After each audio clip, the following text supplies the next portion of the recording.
A lot of times people will bring up the fact that it says, it mentions in the Holy Quran that Hazrat Isa alayhi salam wasn't even put on the cross because of the mention of the word salabuhu. And if I'm not mistaken, my understanding is that that word refers to him not being killed on the cross, not that he wasn't put on it at all. So if you can maybe just explain that a little bit further to help my understanding. All right. Yeah, Jazakumullah for that question. Yes, in the Quran and also in the Arabic language, when someone is put on the cross and he dies on the cross, that is described as salaba.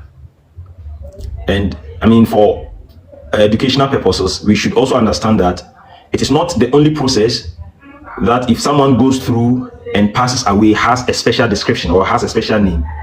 In every language, the process you go through to be unalive has a way that we describe it. So using the Arabic language, for example, if someone falls in the water or he's unalived in the water, in Arabic it is described as gharaka. So you will see that in the Quran, when Allah uses gharaka for people who were unalived in water, the Quran does not go ahead and say that gharaka was done on them and they were unalived.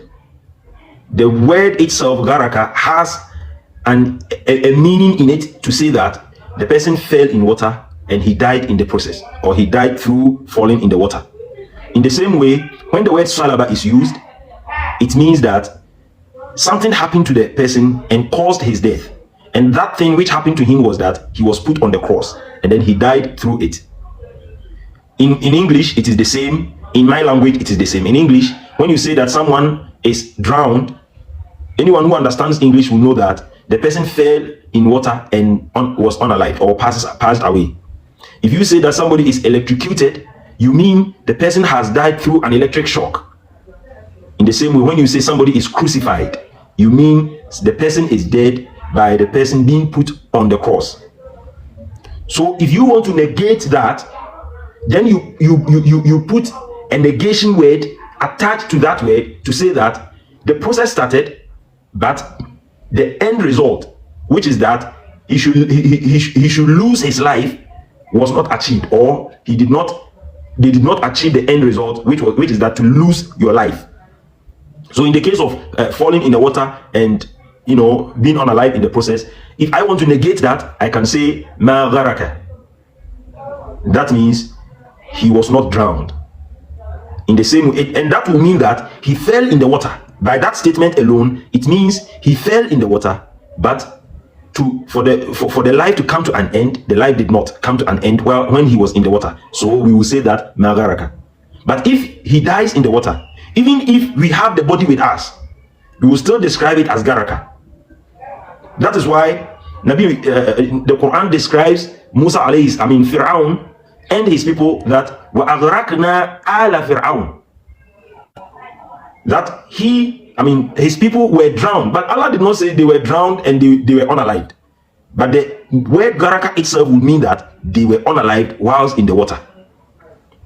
So in the same way, salaba also has the same meaning. When you are put on the cross and you did not die on the cross, we negate it by saying you did not die on the cross. That is ma salaba. So Allah saying wa ma salabuhu, that they did not kill him on the cross.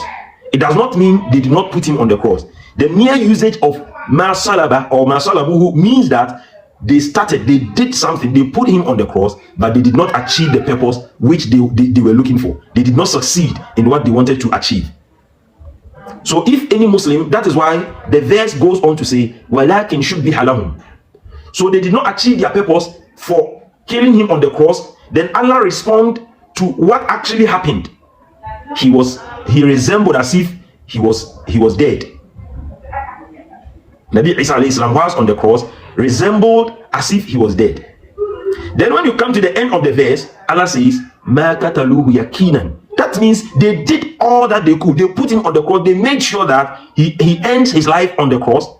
But Allah is saying the death did not come on a surety. Allah is emphasizing that after everything they did, they still did not achieve the purpose that they wanted to achieve. So nobody else is mentioned in the verse. except Isa alayhi salam, except the Jews, except the action or the purpose or the thing that the Jews did to Nabi Isa alayhi salam, which Allah refuted by saying they did not achieve that purpose. So anyone who says that Ma salaba means that he was not put on the cross at all is not being justice, is not being honest to the verse. It is like saying Ma garaka means that they did not fall in the water at all. That would be an injustice interpretation. So clearly these people do not, it's just because of a belief. So they have to find a way to how do you call it, to support that belief. That is why they try to, you know, pull some strings which do not exist to say that he was not put on the cross at all.